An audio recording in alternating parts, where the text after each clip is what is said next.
ETF index mutual funds నేర్చుకుని stock మార్కెట్లో రాణించాలనుకుంటున్నారా? వెంటనే ఈ నెంబర్కి కాల్ చేయండి. నమస్తే రమగారు. నమస్తే జయ. రమగారు, సంకటహర చతుర్థి దీని యొక్క విశిష్టత, ఆ రోజు అసలు మనము ఆచరించాల్సిన విధి విధానాలు, ప్రత్యేకమైన పూజలు అందరూ చేసుకోవచ్చా? ఏంటి రమగారు అసలు? ప్రతిసారి మాట్లాడదాం జయ. మనం ప్రతి సంవత్సరం వినాయక చవితి అప్పుడు ఇది చెప్తూ ఉంటాం. సంకటహర చతుర్థి అంటే నెలకి 2 చవితులు వస్తాయి. మనం ఎట్లా వెళ్తాం, మన కాలం ఎలా నడుస్తుంది, మంది డేట్ల ప్రకారం పోతుంది. అవును, 1, 2, 3, 4 నుంచి 30 దాకా లేదా 31 దాకా, కొండకుతో 27, 28 దాకానే. అంతే అంతే. అయితే మన హిందూ దీని ప్రకారం, భారతీయ పాత విధానం ప్రకారం చాంద్రమానం నడుస్తుంది. ఈ చాంద్రమానం అంటే చంద్రుడి యొక్క కదలికలతో మన డే మారుతుంది అనమాట. తిథులు అంటాం వాటిని మనం. 28 ఇవి ఎట్లా పోతాయి? 28 కాదు, పోనీ 29, 30 చేసుకుందాం దాన్ని. పాడ్యమి నుంచి మొదలు పెట్టుకుని పౌర్ణమి దాకా 15. ఓకే. అక్కడి నుంచి 16వ రోజు నుంచి మళ్ళీ పాడ్యమి నుంచి మొదలు పెట్టుకుని అమావాస్య దాకా. ఓకే. ఇట్లా మన తిథులు నడుస్తూ ఉంటాయి. ఇందులో ప్రతి నెల 2 పాడ్యములు రావాలి, 2 విధియలు, 2 తదియలు, 2 చవితులు, 2 పంచములు, 2 షష్ఠులు, 2 సప్తములు, అన్ని 2 రావాలి. అవును. 2 రానివి ఏమిటి? ఒకటి పౌర్ణమి, రెండోది అమావాస్య. అవి మాత్రం సింగిల్ డేట్స్. చతుర్దశులు, త్రయోదశులు, దశములు, ఏకాదశులు అన్ని 2 రావాల్సింది. ఏకాదశి నియమం మనకి సాధారణంగా ఉంటుంది. ఎట్లా? శుక్ల ఏకాదశి, బహుళ ఏకాదశి. ఏకాదశి నాడు ఉపవాసం ఉండటం, ద్వాదశి నాడు ద్వాదశ పారణ చేయటం మన తాలూకు హిందూ సంప్రదాయం. అలాగే హిందూ సంప్రదాయం ప్రకారం నెలలో వచ్చే 2 చవితులని మనం వినాయక ఆరాధన చేయవచ్చు. ఓకే. ఈ చవితి ఆరాధన మనం ప్రత్యేకంగా ఎప్పుడు చేస్తాము? వినాయక చవితి చేసుకుంటాం. ఒక శుక్ల చవితి సంవత్సరంలో ఒక్కసారి, వినాయక శుద్ధ చవితి నాడు, అది మన భాద్రపద శుద్ధ చవితి నాడు వినాయక వ్రతకల్పం చేసుకుంటాం. వినాయకుడి పుట్టినరోజని, ఆ రోజునే ఆయనకి గణాధిపత్యం లభించిందని, వాళ్ళు ఆయన్ని పూజిస్తే అన్ని విఘ్నాలు తొలగిపోతాయని గణాధ్యక్షుడని ఆయన్ని కొలుచుకుంటాం. అలాగే ప్రతి నెలా వచ్చేటువంటి కృష్ణ చవితి నాడు, బహుళ చవితి నాడు వినాయక ఆరాధన చేస్తే సమస్త విఘ్నాలు తొలగిపోతాయి అనేది ఒక ప్రత్యేకమైన నియమంగా చెప్తారు. ఓకే. ఈ నియమాన్ని మనకంటే ఎక్కువగా తమిళులు పాటించేవారు. వాళ్ళు ఎక్కువ పాటిస్తారు. మనకి జాతకంలో కేతు ప్రభావం ఎక్కువగా ఉన్నా, ఏ పనైనా మొదలుపెట్టి ఎప్పటికీ అవ్వకపోతున్నా, పిల్లలు చదువుల్లో వెనకపడుతున్నారనిపించిన, దీనికి మన ఇంట్లో ఉండాలి వ్రతము నియమము ఏం లేదు. పెద్దవాళ్ళు చెప్పిందే చెయ్యాలి, మన ఇంట్లో లేకపోతే చేయకూడదు, అలాంటిది ఉండదు. సార్వజనీయమైన వ్యవహారం, ఎవరైనా చేసుకోవచ్చు. మనమే ప్రాబ్లమ్స్లో ఇరుక్కుంటున్నాం. ఏ పనైనా మొదలు పెడితే అవటం లేదు, అన్ని అడ్డంకులే దానికి. ఓకే. వ్యాపారాలకి, చదువులకి, ఇంట్లో ఏదైనా వస్తువులు తరచుగా పాడైపోవటం, ఇది కూడా జ్ఞాపకం పెట్టుకోండి. మిక్సీ రిపేర్ చేస్తావు, వెట్ గ్రైండర్ పడుకుంటుంది. దానికి ఏదో చేస్తావు, వాషింగ్ మెషిన్ ప్రాబ్లం వస్తుంది, అది అయిపోయింది, సూయింగ్ మెషిన్ పడుకుంటుంది. ఇట్లా రిపేర్లు చేస్తూ ఉన్న వాళ్ళు ఉంటారు చూడు.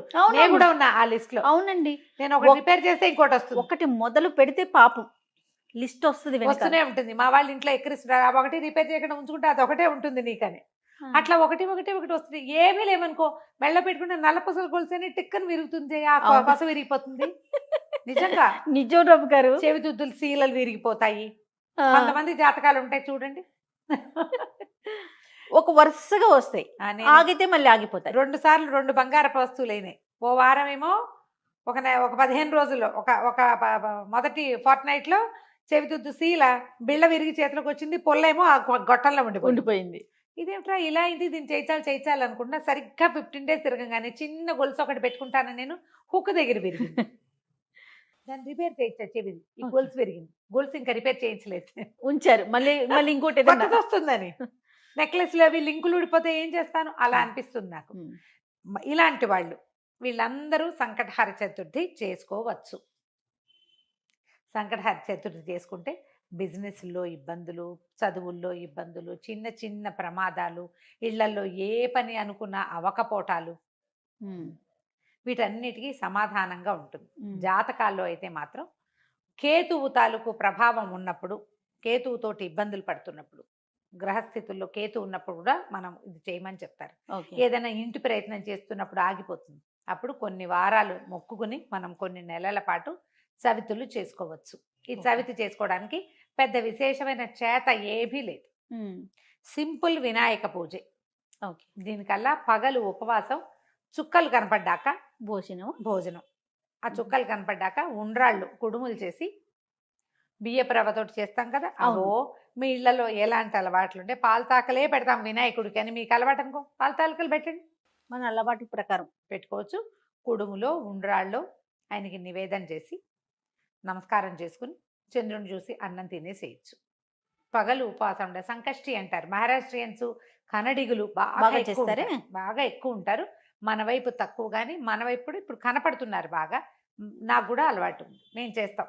అంటే కమ్యూనిటీ వైజ్ గా చేస్తారా రమ్మగారు? అలా ఏం ఉండదమ్మా, అలా ఏం ఎవరైనా ఇది ఓ పెద్ద పూజ హడావిడి ఏం లేదు కదా, అది ఏకాదశిలానే, ఏకాదశి లాగానే. కాకపోతే మనం వినాయకుడికి కొలుస్తాం. ఇది సంకటహార చతుర్థి. మనకి కష్టాలు ఇబ్బందులు ఉన్నప్పుడు రుణ విమోచన గణపతి స్తోత్రం అని ఒక ప్రత్యేక స్తోత్రం ఉంది. ప్రణమ్య శిరసాదేవం గౌరీపుత్రం వినాయకం, ఇలా స్టార్ట్ అవుతుంది. ఆ స్తోత్రం చదువుకోవచ్చు. అబ్బే అవేవి రావండి, సుముఖశ్రీగదంతస్య కపిలో గజకర్ణికః మనకొచ్చు కదా, అంతే. ద్వాదశ నామాలు అవి చదువుకోండి. వినాయకుడికి కొంచెం గరిక వాకిట్లో ఎక్కడైనా పెరళ్లలో ఉన్న బాల్కనీ కుండీల్లో ఉంటే గరికని పెక్కండా ఉంచుతా నేను, అవి వినాయకుడికి పెట్టుకోవచ్చు అని చెప్పి, బుధవారం నాడు పెట్టచ్చులే అని. ఆ 2 గరిక పోచలు వినాయకుడికి సమర్పించడం, ఉండ్రాళ్ళు సమర్పించి నమస్కారం చేసుకోండి. ఇది చాలా మంచిది. మరి పసుపుతోటి వినాయకుడిని చెయ్యాలి అదేదో సిద్ధాంతంగా చెయ్యొద్దమ్మా, ఎంత సింపుల్గా అయినా చేసుకోవచ్చు. సాయంకాలం సమీపంలో ఉన్న ఏ దేవాలయంలోనే గణపతి చతుర్థులు చేస్తారు. అన్ని చోట్ల వినాయక ప్రతిష్ట ఉన్న ప్రతి చోట సంకటహార చతుర్థి పూజ చేస్తారు. వెళ్ళి గుళ్ళో పూజ చేయించుకోండి, హాయిగా ఇంటికి వచ్చి భోజనం చేయండి, అంతే. కుడుములు ఏమైనా ఉండి మీ గుళ్ళో వాళ్ళు ఒప్పుకుంటే, ఆ దేవాలయం పద్ధతిని బట్టి కదా, ఒప్పుకుంటే మీరే కుడుములు తీసుకెళ్ళి స్వామివారికి అక్కడ నివేదన చేసి అందరికీ ప్రసాదం పంచిపెట్టండి. వినాయకుడికి వచ్చిన బెల్లం ముక్క నివేదన పెట్టడం ఒక అలవాటుగా చేసుకోండి. మనకి ఇలాంటి సమస్యలు ఉంటే కనుక తప్పకుండా కొంచెం బెల్లం నివేదన పెట్టడం, వినాయకుడి కోసం ఒక దీపారాధన చేయటం, దీపం పెట్టుకోవటం, దీపం పెట్టగానే వినాయకుడికి సంబంధించిన శ్లోకం చదువుకోవటం, ఓ బెల్లం ముక్క ఖచ్చితంగా, నువ్వు పళ్ళు పెట్టు పాలు పెట్టు అవి ఏమైనా పెట్టుకో, వినాయకుడికి బెల్లం ముక్క పెట్టాలి. ఇలా నివేదన పెడితే మనకి చాలా సమస్యలు తీరుతాయి. ఇప్పుడు నవంబర్ 1 వచ్చినట్టుంది. అవునండి, అంతేనా? అవును. ఆ ప్రతి నెల చూసుకోండి, క్యాలెండర్లో ఉంటుంది. మీరు ఈజీ మెథడ్ ఏంటి, క్యాలెండర్లో నోట్ చేసి పెట్టుకోండి. ఇందులో మళ్ళీ ఒక స్పెషల్ ఉంది. మంగళవారాలు గనక ఈ చతుర్థి వస్తే చాలా విశేషం. అంగారక చతుర్థి అంటారు దాన్ని.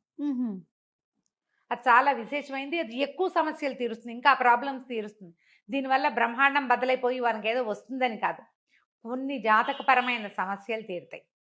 ఏ పనులు కానప్పుడు మనకు ఒక శాంతిగా ఉంటుంది. చికాకు తగ్గినా చాలు కదా అమ్మగారు, ఏదో వచ్చి మీద పడక్కర్లేదు.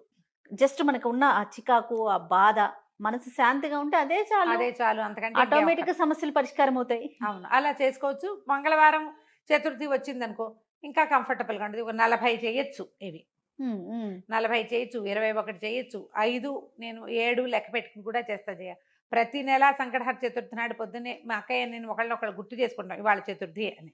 ఓకే, జ్ఞాపకం చేసుకుని మా ఇద్దరికి అలవాటు ఉంది. నాకు కొంచెం వినాయక ఇవి కూడా ఎక్కువ కదా, ఎక్కువ శ్లోకాలు చదువుకుంటాను నేను. చిన్నప్పుడు చదువుకున్న తొండమున ఏకదంతమును కూడా చదువుతారు రోజు నేను, నాకు అది అలవాటు. ఎవరి అలవాట్లు వాళ్ళవి కదా, మీరు అలవాటు చేసుకోండి. ఏదైనా ఇలాంటి సమస్యలు ఉన్నప్పుడు ఇట్లా చేసుకోవచ్చు. ఇది కొన్నాళ్ళు చేసి మానేయచ్చా లాంటి ప్రశ్నలు వస్తాయి ఎంతసేపు. కొన్ని వారాలు నియమంగా పెట్టుకోండి, కొన్ని నెలలు, ప్రతి నెల సంకటహర చతుర్థి చేయాలి. 2 సార్లు సంవత్సరం 2 సార్లు వస్తుంది కదా. మీరు కృష్ణ చతుర్థి మామూలు చతుర్థి కూడా చేసుకోవచ్చు. లేదా నేను సంకష్టే చేస్తాను అంటే కనుక సంకష్టులు మాత్రమే చేసుకోవచ్చు, సంకటహర చతుర్థి మాత్రమే చేసుకోవచ్చు. ప్రతి నెల చేస్తే ఇప్పుడు సంవత్సరం చేద్దామని మొక్కున్నాం అనుకోండి, 12 అవుతాయి. ఒకవేళ మధ్యలో ఒక నెల పీరియడ్ వచ్చింది, ఆడవాళ్ళకి సమస్యలు వస్తాయి, ఇంకోసారి మళ్ళీ మొదలు పెట్టక్కర్లేదమ్మా, కంటిన్యూ చేసుకోవచ్చు. దీనికి మీరు ఈజీ మెథడ్ ఏంటంటే, ఇప్పుడు స్మార్ట్ ఫోన్లు వచ్చినాయి కాబట్టి స్మార్ట్ ఫోన్లో చూసుకుని పెట్టుకోండి డేట్లు. నేనైతే క్యాలెండర్లో రౌండ్ ఆఫ్ చేసి పెట్టుకుంటా ఇవాళ చతుర్థి అని. వాళ్ళు కూడా ఎర్ర వినాయకుడు బొమ్మ వేస్తుంటారు, అక్కడ వినాయకుడి బొమ్మ కనపడుతుంది, టీటీడీ వాళ్ళ దాంట్లో కనిపిస్తూ ఉంటుంది. సో గుర్తుపెట్టుకుని ఆ రోజున మీరు చేయవలసింది ఏంటి, వినాయకుడికి సంబంధించిన స్తోత్రం చదువుకోవటం, 2 గరిక పోచలు తెచ్చి వినాయకుడికి సమర్పించడం, కొంచెం కుడుములో ఏవైనా నివేదన చేయటం, పగలు ఉపవసించి చంద్రుడు కనపడ్డాక దండం పెట్టుకుని భోజనం చేయటం చేసి చూడండి. మీకు చాలా ఇబ్బందులు తొలుగుతాయి. పెద్ద విశేషంగా ఏదో మాత్రం కాదు, మంచిది. మీకు ప్రధానమైనది ఏంటంటే ఇబ్బందులు తొలుగుతున్నట్టు కనపడుతుంది కానీ. అది రైట్ అమ్మగారు. నమస్తే. నమస్తే జీ.